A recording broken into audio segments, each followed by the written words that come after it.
harusnya ya. Hmm, Oke, oke. silakan Morris. Oke. Mulai ya. Selamat pagi teman-teman. Perkenalkan saya Morris dari grup 1. Ini kelompok kami akan mempresentasikan temanya Managing Social Marketing Programs.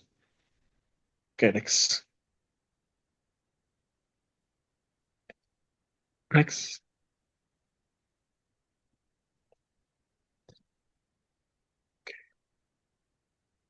Oke, ini masuk untuk outline-nya. Pertama ini ada di chapter 15 step 8, Monitoring and Evaluation.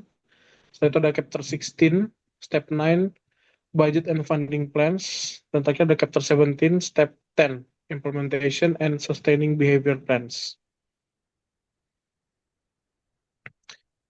Oke, masuk di chapter 15 dulu, step 8, Monitoring and Evaluation.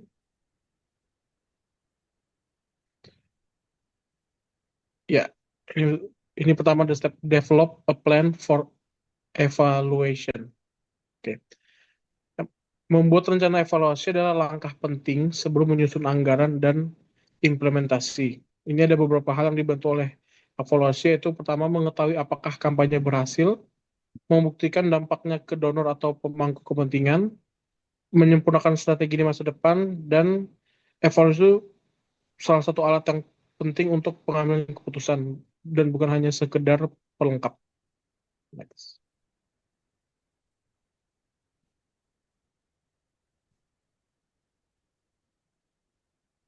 Kenapa ini dilakukan? Tujuan evaluasi ini menentukan apa yang perlu diukur dan untuk siapa hasilnya ditunjukkan. Contoh tujuan evaluasi, yang pertama adalah memenuhi syarat hibah, dan di mana donor butuh bukti efektivitas. Perbaikan internal, di mana tahu apa yang harus diperbaiki atau ditinggalkan. Nah, tiga ada memperoleh dana lanjutan, ini tunjukkan hasil konkret. Yang keempat ada alokasi sumber daya, di mana tentu mana program yang paling efektif. Setelah itu ada monitoring di tengah jalan, ini buat koreksi strategi sebelum kampanye selesai. Dan lagi itu tujuan evaluasi untuk menentukan arah keseluruhan rencana pengukuran. Apa saja yang akan dievaluasi?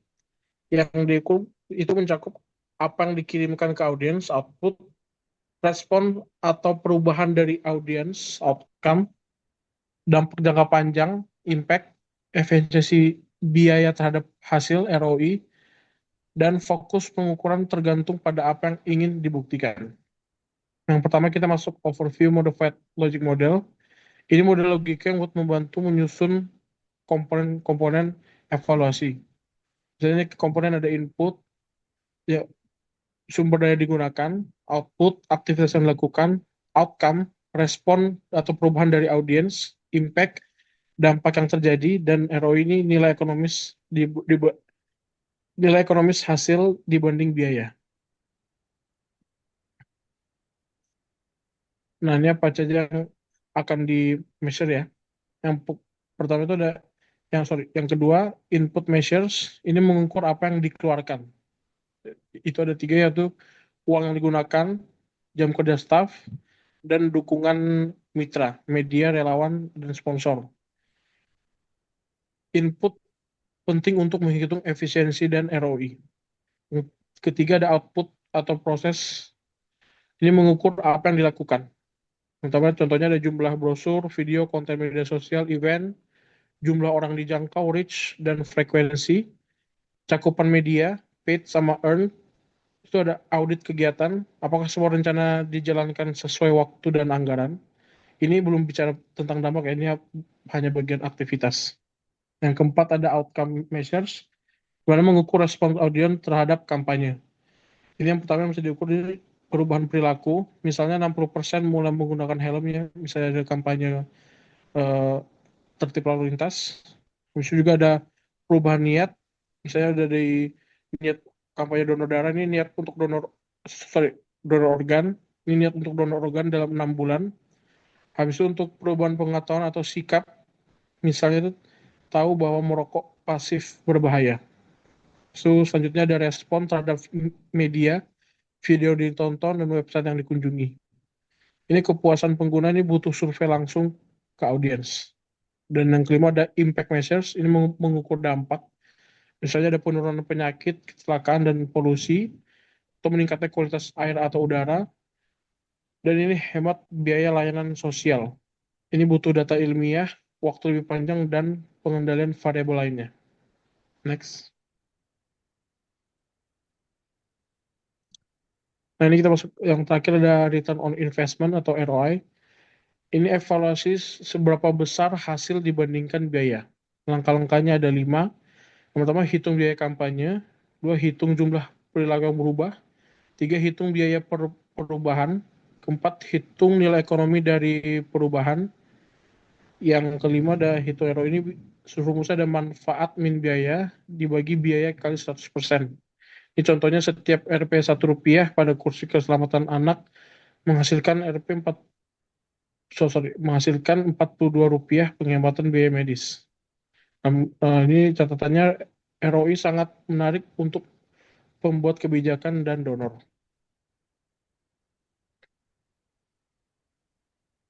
Nah, ini bagaimana cara mengukurnya? Ini metodenya disesuaikan dengan jenis apa yang mau diukur ya.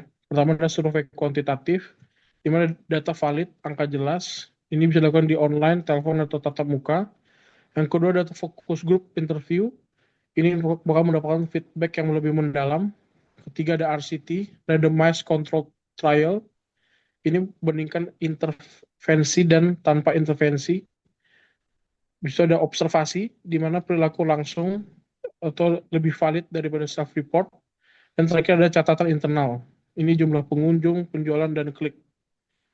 Ini juga bakal digabungkan ke metode untuk hasil yang paling kuat.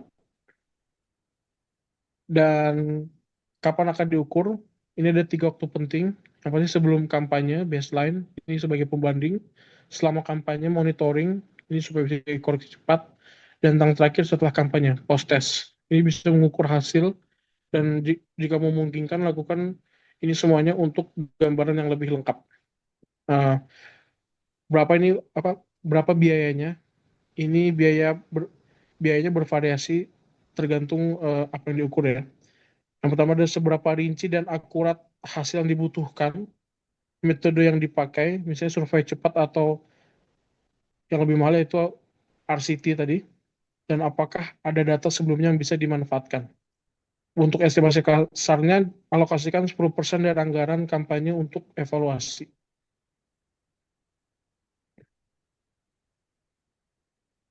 Oke, next. Ini akan lanjutkan oleh Andini. Oke, terima kasih Morris. Selanjutnya ada ethical consideration in evaluation planning atau pertimbangan etis ketika merencanakan evaluasi. Nah, evaluasi itu perlu mempertimbangkan atau mengukur dampak tak terduga baik positif maupun negatif. Contohnya, keberhasilan daur ulang justru membuat sebagian orang merasa bebas untuk nyampah lebih banyak atau membeli botol plastik karena mereka berpikir bahwa oh botol ini bisa didaur ulang. Nah, komentar responden seperti saya tidak masalah mencetak lebih karena pakai kertas daur ulang atau saya beli botol air kecil karena bisa didaur ulang. Hal ini menimbulkan kekhawatiran etis di kalangan manajer program dan aktivis lingkungan. Next. Kemudian masuk ke bab 9 yaitu budget and funding plans. Oke, budget and funding plans. Jadi banyak campaign sosial itu tidak bisa sepenuhnya dibiayai oleh dana internal organisasi atau pemerintah. Jadi corporate social marketing ini merupakan strategi untuk mendapatkan pendanaan tambahan dari sektor swasta dengan pendekatan win-win solution. Nah, strategi CSM ini bisa menghemat campaign dan aktivitas pemasaran sosial bisa didanai oleh perusahaan melalui CSM. Next. Nah, bagaimana caranya meningkatkan pendanaan melalui CSM. Jadi CSM ini menggunakan sumber daya bisnis untuk mengembangkan atau menerapkan campaign perubahan perilaku yang bertujuan meningkatkan kesehatan masyarakat, keselamatan lingkungan atau kesejahteraan komunitas. Nah, banyak manfaat potensial bagi perusahaan yang berhubungan langsung dengan tujuan dan sasaran pemasaran mereka. Nah, di sini ada 6 inisiatif utama aktivitas CSM. em, Dibagi dua. Yang pertama dikembangkan oleh divisi marketing perusahaan, dan yang kedua dikembangkan oleh fungsi lain seperti SDM, operasional, dan lain-lain. Nah, untuk fungsi marketing itu biasanya dia melakukan cause promotion atau promosi isu sosial, kemudian cause related marketing atau pemasaran yang terkait dengan isu sosial, kemudian corporate social marketing. Nah, sedangkan yang untuk divisi SDM itu biasanya mereka melakukan corporate philanthropy, workforce volunteering, dan socially responsible business practice. Next. Nah, manfaat CSM ini apa sih? Yang pertama, supporting brand positioning. Jadi tujuannya itu menegaskan posisi merek di benak konsumen sesuai dengan nilai sosial tertentu. Di sini contohnya ada Subway. Mereka bekerja sama dengan American Heart Association karena Subway ini ingin dikenal sebagai restoran cepat saji yang sehat. Jadi dia bermitra dalam campaign Start Working at Work dan Jam Rope for Heart yang didukung oleh Michelle Obama sehingga meningkatkan citra Subway sebagai makanan sehat. Di sini Subway ini menampilkan jumlah kalori yang dianggap sehat. Kemudian yang kedua untuk creating brand preference. Jadi tujuan ini membangun preferensi konsumen agar lebih memilih merek tersebut karena kepeduliannya terhadap isu sosial. Contohnya di sini ada Levi's, CareTech for Our Planet. Levi's ini bekerja sama dengan Goodwill, jadi label di pakaian berisi tips hemat energi seperti mencuci dengan air dingin dan menjemur serta donasi ke Goodwill. Jadi kalau misalnya baju Levi's itu tidak terpakai, mereka bisa donasi ke Goodwill. Nah, konsumen jadi merasa lebih dekat dan loyal pada brand yang peduli lingkungan. Next. Yang ketiga ada building traffic, yaitu tujuannya menarik lebih banyak orang datang ke lokasi fisik toko atau situs. Contohnya di sini ada Lowe's, dia mengadakan campaign water use it wisely gitu ya, menggunakan air dengan bijak. Jadi Lowe's ini tuh seperti home improvement warehouse, mungkin di sini seperti AC Hardware. Jadi dia mengadakan lokakarya konservasi air di tokonya. Hasilnya pun kunjungan atau trafficnya naik 50% dan penjualan produk hemat air karena dia related sama campaign Water Use It Wisely, jadi produk hemat air tuh naik 30%. Yang keempat ada increasing sales, jadi tujuannya meningkatkan volume penjualan melalui edukasi dan promosi yang mengandung nilai sosial. Di sini ada contohnya Energizer baterai, yaitu Change Your Clock, Change Your Battery. Nah, campaign ganti baterai ini, ganti baterai alarm asap. Jadi tujuannya itu untuk menurunkan angka kebakaran gitu ya. Campaign ini relevan langsung dengan produk baterai Energizer, sudah berlangsung lebih dari 29 tahun. Hasilnya adalah orang yang mengikuti campaign ini membeli baterai, penjualan naik, tapi publik juga lebih aman dari resiko kebakaran sehingga nilai sosial campaignnya pun tercapai. Next. Yang kelima ada improving profitability, yaitu tujuannya untuk mengurangi resiko bisnis atau beban klaim melalui perubahan perilaku yang mendukung keselamatan. Ini di sini contohnya ada Allstate, Teen Driver Plates. Jadi Allstate ini tuh perusahaan asuransi.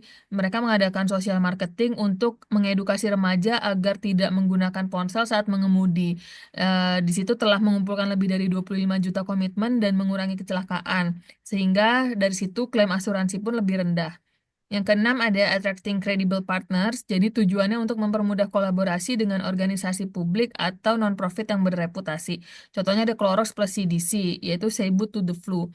Nah, Clorox ini kan merupakan produk apa namanya kebersihan ya. Jadi saat itu rendahnya tingkat vaksinasi flu di kalangan keluarga Amerika, kampanye vaksinasi flu untuk keluarga dikemas dengan tema Halloween.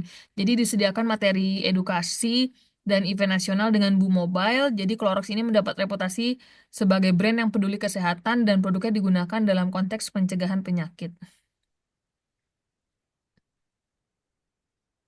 Oke, kemudian ada sumber budget dan pendanaannya itu dari mana. Jadi kita pertama menentukan budget. Ada empat. Yang pertama ada affordable method, yaitu anggaran disesuaikan dengan apa yang tersedia. Contohnya misalnya Dinas Kesehatan menetapkan anggaran pencegahan kehamilan remaja sesuai dana APBD. Jadi ini cocok untuk organisasi dengan pendanaan terbatas tapi tidak berbasis strategi. Yang kedua ada competitive parity method, jadi itu meniru atau mengacu pada anggaran campaign serupa dari tempat lain. Contohnya jika provinsi lain sukses menurunkan sampah dengan media sosial dan budget 100 juta, maka kita coba pakai acuan serupa. Kelebihannya ada benchmark, namun kekurangannya belum tentu cocok dengan konteks yang kita jalankan. Yang ketiga ada objective and task method. Ini yang paling sering direkomendasikan. Langkahnya itu pertama tentukan tujuan spesifik dan terukur. Dan yang kedua ada identifikasi tugas atau strategi yang dibutuhkan untuk mencapainya. Serta yang terakhir hitung biaya setiap tugas. Contohnya misalnya untuk mendorong daur ulang itu maka butuh biaya brosur, tenaga pelatihan, iklan, dan lain-lain. Sehingga hasilnya adalah total kebutuhan anggaran yang realistis dan strategis. Yang keempat ada cost per sale atau cost per behavior. Jadi biaya ini dihitung berdasarkan berapa besar biaya yang dibutuhkan untuk menghasilkan satu perubahan perilaku. Misalnya jika kampanye edukasi penggunaan alat ukur kepiting menghabiskan 50 juta dan berhasil mempengaruhi 1.000 nelayan, maka biaya perubahan itu tinggal 50 juta dibagi 1.000, berarti 50.000 per nasabah. Ini cocok untuk menghitung efisiensi. Next.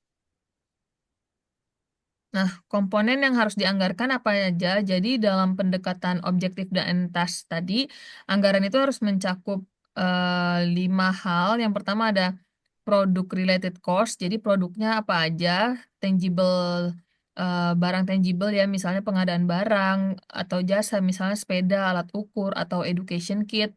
Kemudian price related cost itu ada insentif, reward. Contohnya misalnya kalau ngadain social campaign kita ngadain reward diskon atau hadiah dan lain-lain. Yang ketiga ada place related cost itu akses distribusi, misalnya kalau kita ngadain social campaign donor darah kita nyediain booth ataupun lokasi parkir dan lain-lain. Kemudian promotion related cost, promosi, jadi kita pikir biaya di media sosial maupun media cetak maupun event. Yang terakhir ada evaluation cost, itu kita punya biaya di survei, baseline, dan follow up serta tracking.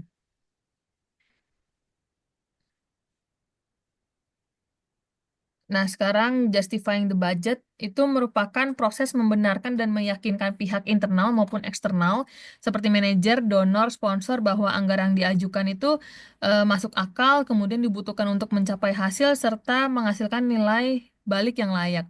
Jadi anggaran ini dianggap seperti investasi, jadi harus bisa menunjukkan return atau imbal hasil dari dana yang dikeluarkan. Nah, budget itu tidak hanya soal kemampuan membayar, tapi soal melihat potensi dampak dan keuntungan yang bisa dihasilkan dari kampanye sosial. Nah, langkah-langkahnya menggunakan konsep ROI atau ROI atau Return on Investment.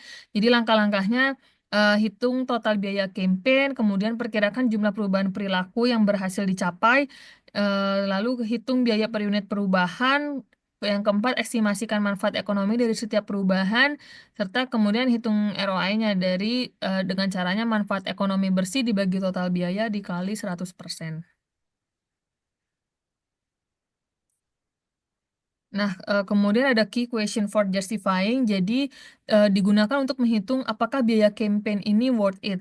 Jadi, sebelum melakukan pendanaan, pasti muncul pertanyaan kayak misalnya contohnya, kalau jika campaign HIV menghabiskan 2 miliar dan berhasil menembus 500 kasus HIV, lebih awal, apakah biaya itu setara dengan manfaat pengobatan dini?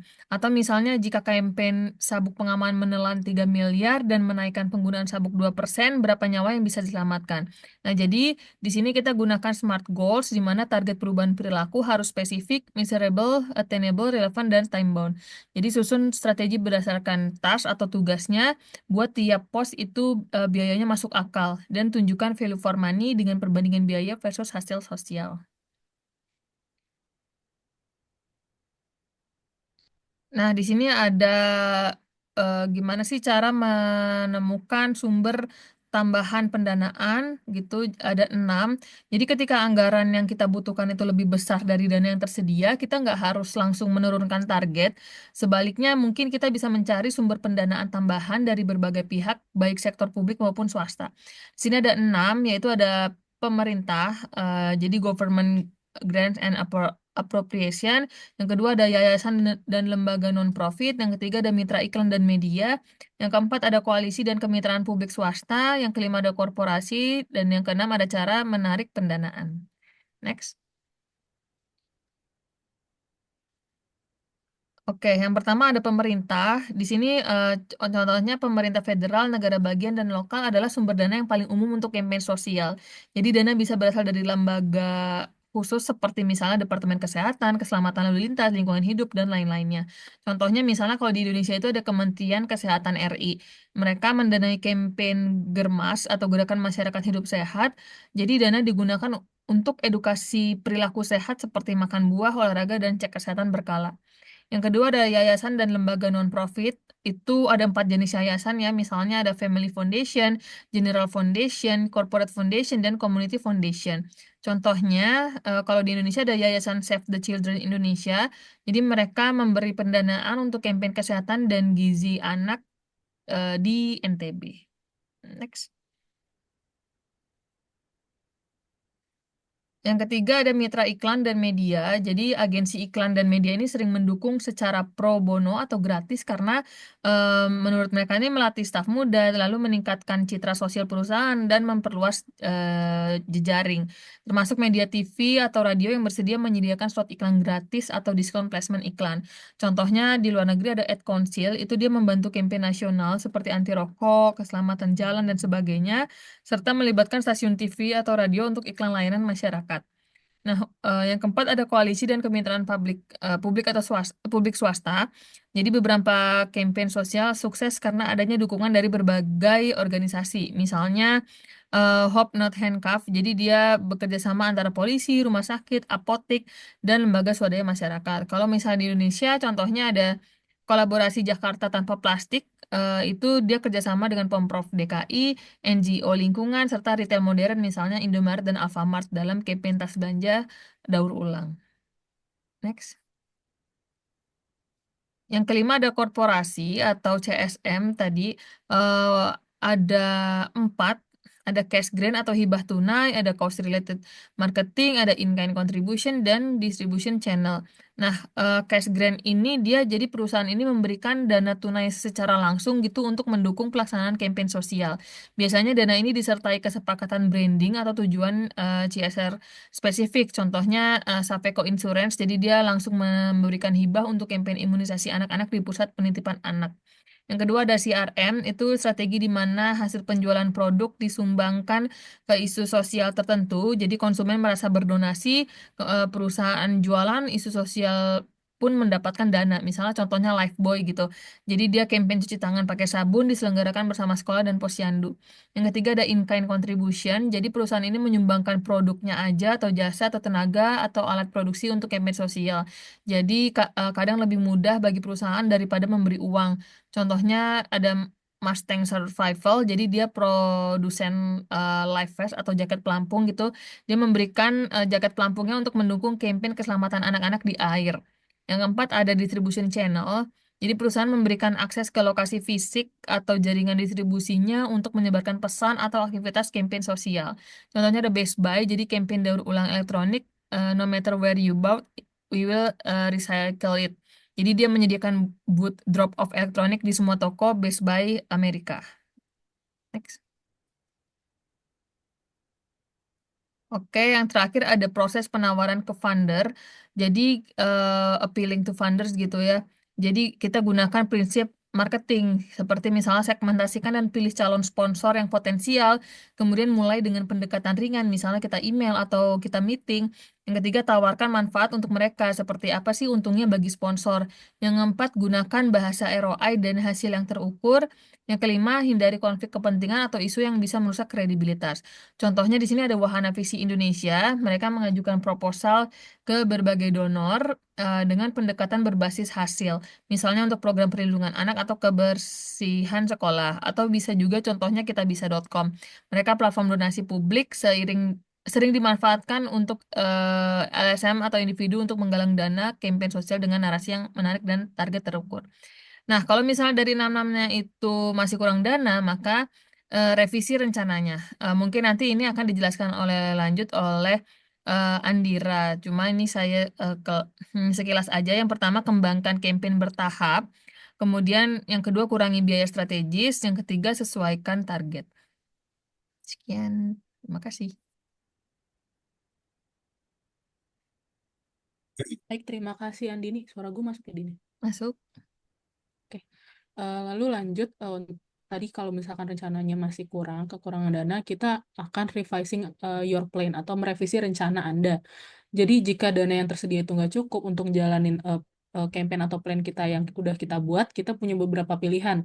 Yang pertama itu pace campaign atau kembangkan campaign kita secara bertahap. Artinya, Anda bisa menyebar biaya pelaksanaan kampanye ke dalam beberapa fase dalam waktu yang lebih panjang. Contoh caranya itu, kita yang pertama fokus dulu ke satu kelompok audiens yang utama di tahun pertama. Lalu, luncurkan kampanye hanya di beberapa lokasi dulu.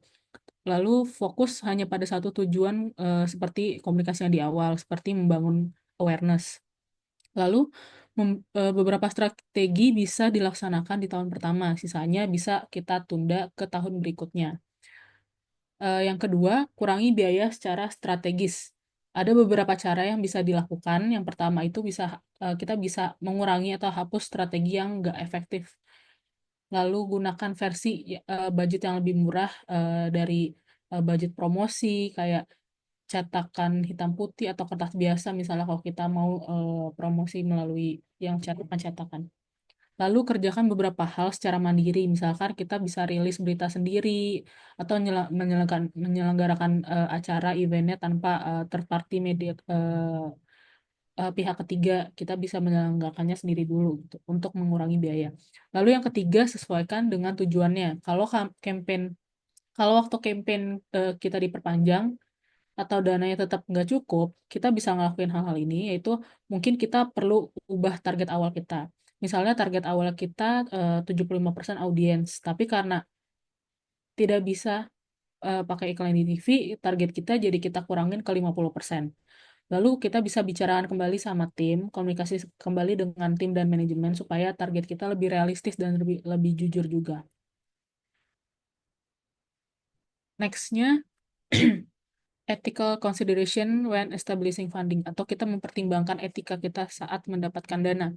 Selain mengelola anggaran secara bertanggung jawab, ada dilema dalam etika juga. Contohnya itu, jika perusahaan rokok ingin mendanai kampanye anti rokok tanpa mencantumkan nama mereka, apakah itu boleh? Kalau perusahaan fast food ingin mendanai kampanye pola makan sehat dan minta nama mereka ditampilkan, apakah itu beretika? Apakah Anda nyaman dengan itu? Lalu, apakah menerima bantuan dari agensi iklan yang juga punya klien dari industri alkohol, apakah itu etis? Nah, pertanyaan-pertanyaan ini sering dipikirkan untuk menjaga integritas kampanye. Lalu masuk ke chapter summary ringkasannya. Jadi dalam menggunakan metode objective and task untuk menyusun anggaran dari lihat tujuannya, susun tugas, ke estimasi biaya. Kalau dananya belum cukup, cari sumber dana tambahan, bisa ke pemerintah, LSM, sponsor, media, mitra perusahaan seperti yang tadi dijelaskan. Lalu kalau kurang, kita bisa mempertimbangkan dan mengurangi biaya, memecah ke dalam beberapa fase atau menyesuaikan tujuan. Nah, kita masuk ke step 10, Implementation dan Sustaining Behaviors Plan.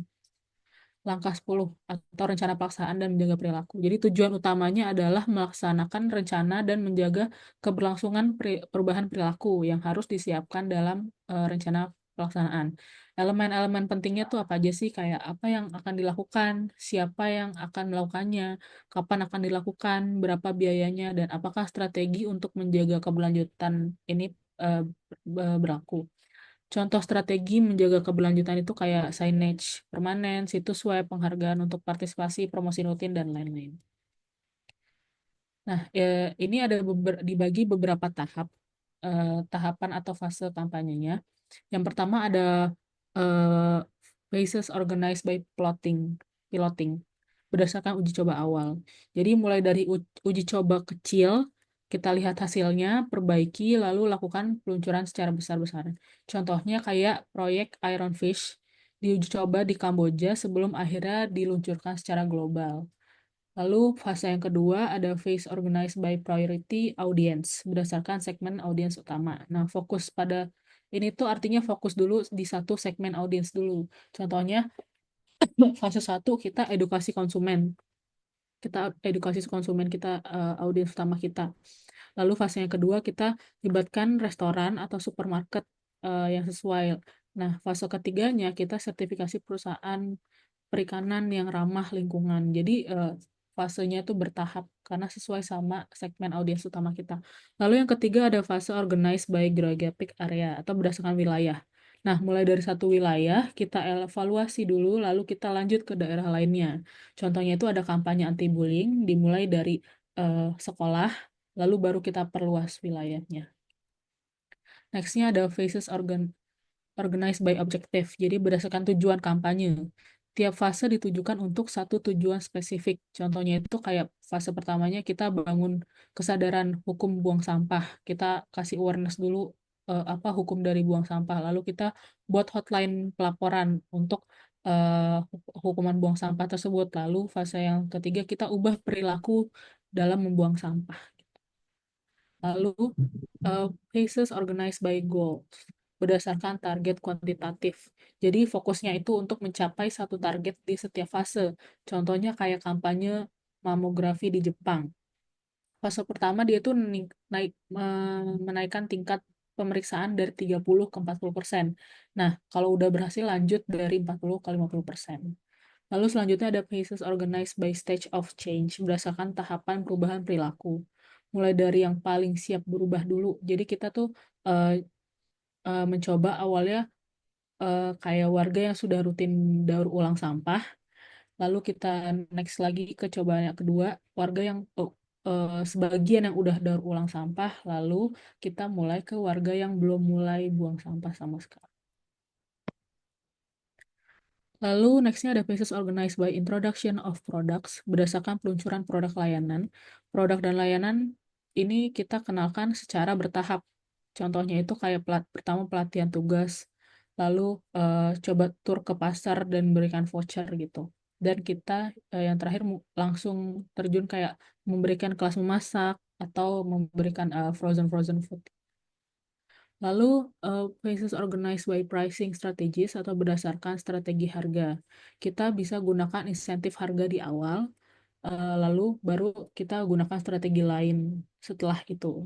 Contohnya kayak yang pertama kita rebate atau tukar barang lama. Fase yang kedua kita berikan kupon diskon. Lalu ketiga kita coba pakai harga normal, tapi promosi di nilai-nilai lingkungannya. Lalu phase organized by distribution channels berdasarkan saluran distribusi, kita coba mulai dari yang paling mudah baru ke yang lebih kompleks. Contohnya kayak kita coba pengembalian obat di kantor polisi. Lalu setelah itu kita coba di rumah-rumah sakit besar. Lalu yang ketiga kita langsung yang lebih kompleks di apoteknya gitu. Yang terakhir ada phases organized by messages, berdasarkan pesan kampanye. Jadi kita mengeluarkan pesan tuh secara bertahap agar audiens kita tuh nggak kewalahan menerima message-message yang kita berikan di kampanye itu. Contohnya itu kayak pertama kita tuh kasih pesan di tempat kerja kayak jalan kaki saat istirahat. Lalu yang kedua ada message kita tambahin saat belanja, kita bikin daftar belanjaan. Terus lalu yang ketiga kita waktu makan itu kita pakai piring-piring kecil. Jadi kayak message-nya tuh satu persatu kita kasih tahu. Lalu yang terakhir ada places organized messages ini akan dilanjutkan oleh Mazaki. Silakan Mazaki.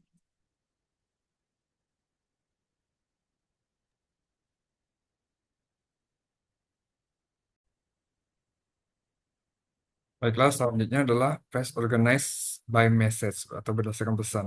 Dalam kampanye pemasaran sosial yang berskala luas, seperti menurunkan angka obesitas, perubahan perilaku akan lebih efektif jika pesan-pesan kampanye diperkenalkan secara bertahap. Strategi ini dapat membantu masyarakat menyesuaikan diri tanpa merasa terbebani, serta memberi waktu untuk membangun kebiasaan baru secara bertahap. Kampanye small steps atau langkah kecil bisa diadaptasi sebagai berikut. Fase 1, langkah di tempat kerja, yaitu contohnya seperti jalan kaki saat jam istirahat, makan siang, turun waktu halte lebih awal saat naik angkutan umum dan lalu melanjutkan dengan berjalan kaki, kemudian datangi langsung meja rekan kerja untuk berdiskusi daripada mengirim pesan atau menelpon. Fase 2, langkah saat berbelanja. Makan terlebih dahulu sebelum berangkat belanja agar tidak lapar mata. 2, buat daftar belanja sebelum ke pasar atau supermarket agar belanja lebih terarah. Ketiga, gunakan keranjang belanja tangan, bukan troli, jika belanja tidak terlalu banyak. Fase ketiga, langkah saat makan. Pertama, gunakan piring yang lebih kecil agar porsi makan otomatis berkurang. Kedua, berhenti makan saat sudah kenyang, jangan tunggu sampai terlalu penuh. Ketiga, pilih buah dan sayur sebagai cemilan sehat di sela waktu makan. Kemudian ada PACE Organized by Communication Channel atau berdasarkan saluran komunikasi. Dalam situasi ancaman besar seperti flu H1N1, penyakit sapi gila, atau serangan teroris, kita perlu menjangkau khalayak luas dalam waktu yang sangat singkat. Setelah fase awal ini selesai, upaya komunikasi dapat dialihkan ke audiens yang lebih spesifik melalui saluran komunikasi yang lebih terarah. Dalam kasus flu H1N1 misalnya, saluran komunikasi dapat dikembangkan secara bertahap seperti berikut. Fase 1, saluran komunikasi massal, yaitu melalui berita di televisi, siaran radio, dan koran untuk menjangkau masyarakat luas secepat mungkin. Fase 2-nya, saluran yang lebih efektif. Itu sebagai poster, selebaran, dan papan informasi. Misalnya, tanda cuci tangan di toilet umum atau sekolah.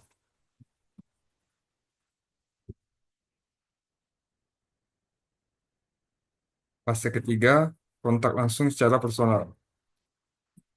Contohnya tenaga medis melakukan kunjungan ke sekolah untuk memastikan kebijakan siswa terkait siswa yang sakit diterapkan dengan benar.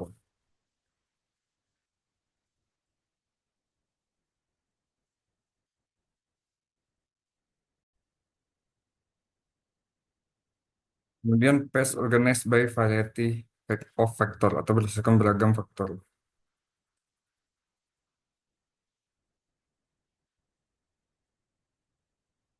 Kemudian fase organized by variety of factors atau berdasarkan beragam faktor, yaitu menggunakan kombinasi berbagai teknik penyusunan fase. Misalnya, audiens sasaran bisa berbeda-beda tergantung pada wilayah geografis. Contohnya, petani merupakan audiens yang lebih penting dalam konservasi air di daerah pedesaan dibandingkan di daerah perkotaan.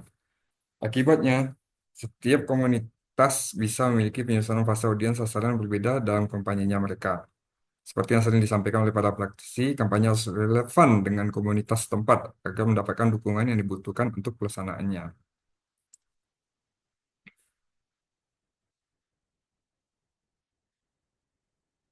Kemudian, sustainability atau keberlanjutan.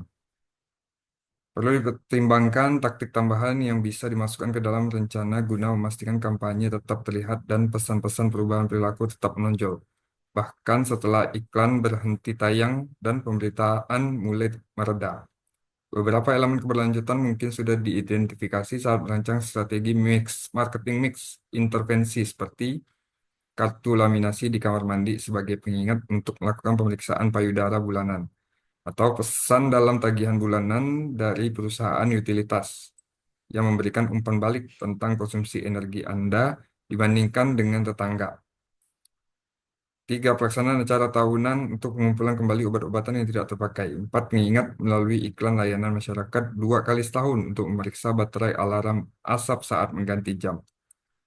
Sesuai dengan teori dan model stage of change, perhatian khusus perlu diberikan agar mereka yang sudah berada di tahap action tidak kembali ke tahap contemplation, dan mereka yang berada di tahap maintenance tidak kembali ke perilaku yang tidak konsisten. Bagian-bagian berikut akan menyajikan ide-ide seperti penggunaan pengingat, komitmen, rencana penyebaran sosial, diseminasi, serta pemanfaatan infrastruktur publik. Prompt adalah sebagai alat bantu visual atau audio yang berfungsi untuk mengingatkan kita agar melakukan suatu aktivitas yang mungkin kita lupakan. Tujuan dari pengingat ini bukan untuk mengubah sikap atau meningkatkan motivasi, melainkan sekedar untuk mengingatkan kita melakukan tindakan yang sebenarnya sudah cenderung kita lakukan. Ada 4 rekomendasi agar pengingat menjadi efektif. 1. Buat pengingat tersebut mencolok, misalnya dengan grafis yang menarik perhatian. 2. Buat pengingat mudah dipahami dengan menyertakan semua informasi yang dibutuhkan untuk melakukan tindakan yang tepat. Ketiga, letakkan pengingat sedekat mungkin dengan lokasi dan waktu saat tindakan itu perlu dilakukan. 4. Gunakan pengingat untuk mendorong perilaku positif, bukan sekadar menghindari perilaku negatif. Konsep yang mirip dengan pengingat adalah anchoring, yaitu mengaitkan perilaku yang diinginkan. Misalnya menggunakan benang gigi dengan perilaku yang sudah menjadi kebiasaan, seperti menyikat gigi. Contoh penggunaan pengingat dan atau anchoring dapat ditemukan di tabel 17.1. Sebagai catatan perencanaan, setiap pengingat baru atau tambahan yang Anda identifikasi pada tahap ini sebaiknya dicatat di bagian yang sesuai dalam 4P dari rencana pemasaran Anda. Berikut adalah tabel untuk penanda suatu prompt. Lanjut. Kemudian selanjutnya adalah komitmen dan pledge. Komitmen atau pledge janji tertulis dari audiens terbukti cukup efektif. Contohnya program perlindungan satwa liar di rumah, di mana pemilik rumah menandatangani formulir dengan janji untuk mengikuti panduan program. Untuk terus mempertahankan komitmen dalam program aktivitas fisik, media sosial adalah sarana yang sangat baik. Contohnya seperti platform everymove.org, di mana peserta memposting aktivitas olahraga yang mereka dan dapat melihat apa yang dilakukan teman-temannya juga. Komitmen apapun yang kita tambahkan ke dalam rencana pada tahap ini sebaiknya dicatat dalam bagian strategi harga. Komitmen ini dianggap sebagai bentuk insentif non-moneter karena terbukti dapat menjadi dorongan untuk menjalankan perilaku yang diinginkan. Dalam buku Fostering Sustainable Behavior, ada 4 pedoman untuk merancang komitmen yang efektif. 1. Buat komitmen sepublik mungkin. 2. Dapatkan komitmen secara berkelompok. 3. Libatkan audiens untuk langsung melakukan tindakan awal. 4. Gunakan titik kontak yang relevan untuk meminta komitmen. Selanjutnya, diseminasi of evidence. Dalam jurnal Preventing Chronic Disease, penulis menyatakan bahwa meskipun komunitas kesehatan masyarakat telah mengembangkan banyak praktik berbasis bukti untuk mendorong perilaku hidup sehat, adopsi terhadap praktik-praktik ini masih berjalan secara tidak merata. Para peneliti mengembangkan sebuah kerangka kerja yang direkomendasikan untuk diseminasi. Kerangka ini bertujuan menjadi panduan bagi organisasi berbasis komunitas dan membantu para peneliti dalam mengembangkan serta menguji pendekatan-pendekatan untuk menyebarluaskan praktik berbasis bukti. Elemen-elemen utama dari kerangka kerja ini disajikan dalam tabel berikut.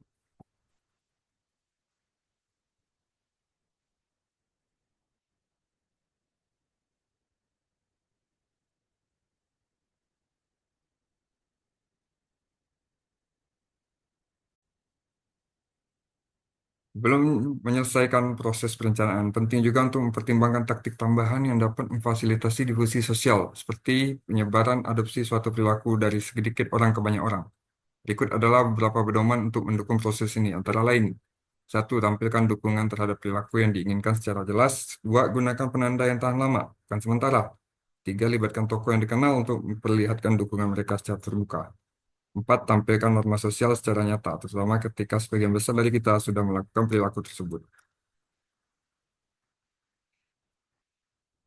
Terakhir, utilizing public infrastructure. Jika kita bekerja di sektor publik, kita memiliki banyak peluang untuk menjaga visibilitas yang berkelanjutan, karena seringkali kita memiliki akses ke tempat-tempat umum dan papan informasi di lembaga publik.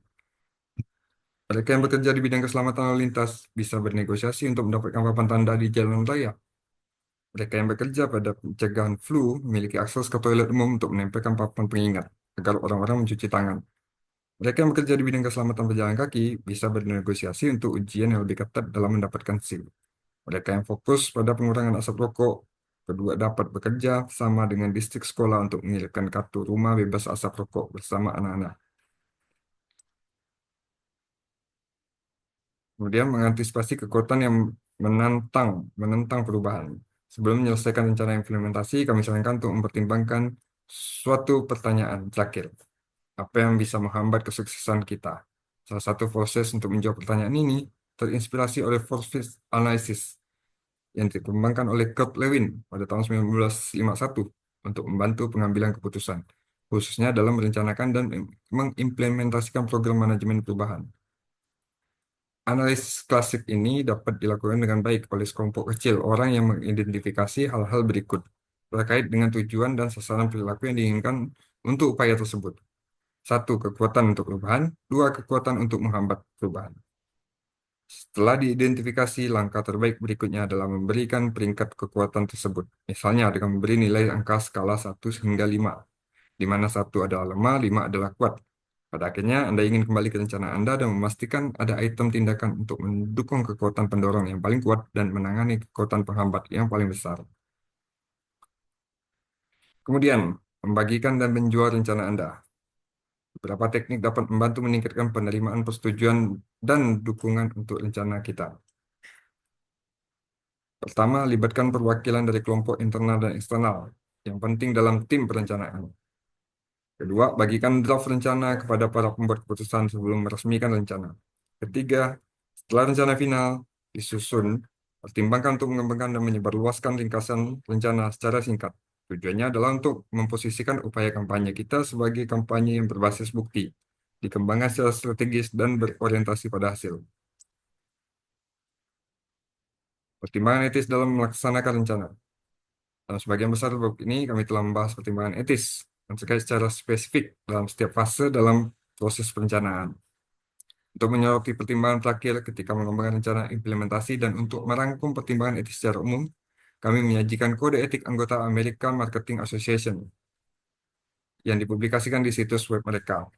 Banyak prinsip dalam kode etik tersebut berlaku untuk lingkungan pemasaran sosial dengan tema-tema yang mirip yang telah kami soroti, termasuk tidak menimbulkan bahaya, bersikap adil, memberikan perlengkapan penuh, menjadi pengelolaan yang baik, memiliki tanggung jawab atas masalah, bersikap tanggung jawab, dan mengatakan kebenaran.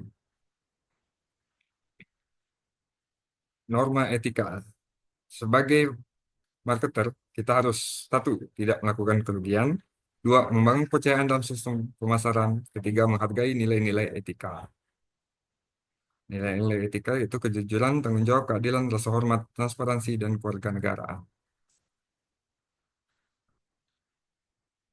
Apa itu kejujuran? Yaitu untuk bertindak terbuka dalam berhubungan dengan pelanggan dan pemangku kepentingan. Untuk itu kita biasanya berusaha untuk selalu jujur dalam situasi dan setiap waktu. Tanggung jawab adalah untuk menerima konsekuensi dari keputusan dan strategi pemasaran kami. Untuk itu kita akan berusaha untuk memenuhi kebutuhan pelanggan. Kemudian ada keadilan, yaitu untuk menyeimbangkan dengan adil antara kebutuhan pembeli dan kepentingan penjual. Biasanya kita akan mewakili produk dengan cara yang jelas dalam penjualan, iklan, atau komunikasi lainnya. Kemudian rasa hormat, yaitu mengakui martabat manusia sebagai dasar dari semua pemangku kepentingan. Lanjutkan lagi ada transparansi, yaitu untuk menciptakan semangat keterbukaan dalam operasi pemasaran. Dan terakhir adalah kewarganegaraan, yaitu untuk memenuhi tanggung jawab ekonomi, hukum, filantropis, dan sosial yang melayani pemangku kepentingan. Nah, kesimpulannya, penyusunan rencana implementasi adalah langkah terakhir dalam mode rencana pemasaran, mengubah strategi menjadi tindakan. Rencana ini sangat penting untuk memastikan bahwa semua yang direncanakan dilakukan dengan benar, tepat waktu, dan sesuai anggaran. Komponen utama dalam rencana implementasi meliputi apa yang akan dilakukan, siapa yang bertanggung jawab, kapan diselesaikan, dan berapa biayanya. Format rencana bervariasi, mulai dari yang sederhana dalam ringkasan eksekutif hingga yang kompleks dengan perangkat lunak. Idealnya, rencana mengidentifikasi aktivitas dalam periode 2 hingga 3 tahun dan sering dibagi menjadi beberapa fase. Kerangka yang digunakan dapat mencakup audiens target, lokasi geografis, tujuan kampanye, produk, harga, distribusi, dan saluran komunikasi. Untuk menjaga visibilitas kampanye, beberapa taktik memicu seperti papan iklan, stiker, pengingat elektronik, dan pesan di media sosial digunakan. Pemicu baru yang ditemukan selama proses perencanaan harus dimasukkan dalam rencana. Untuk meningkatkan dukungan terhadap rencana, tim perencanaan harus melibatkan perwakilan internal dan eksternal. Dia kata, penulis membayangkan masa depan di mana orang-orang sehat dan aman, peduli lingkungan, berkontribusi pada komunitas mereka. dan meningkatkan kesejahteraan finansial mereka sendiri. Penulis percaya bahwa disiplin pemasaran sosial, perubahan perilaku untuk kebaikan sosial serta individu adalah modal strategis utama untuk membantu mewujudkan ini menjadi kenyataan. Agar pemasaran sosial dipahami, dihargai, dan diadaptasi di seluruh dunia, penulis berpikir ada 4 kebutuhan yang mendesak. 1.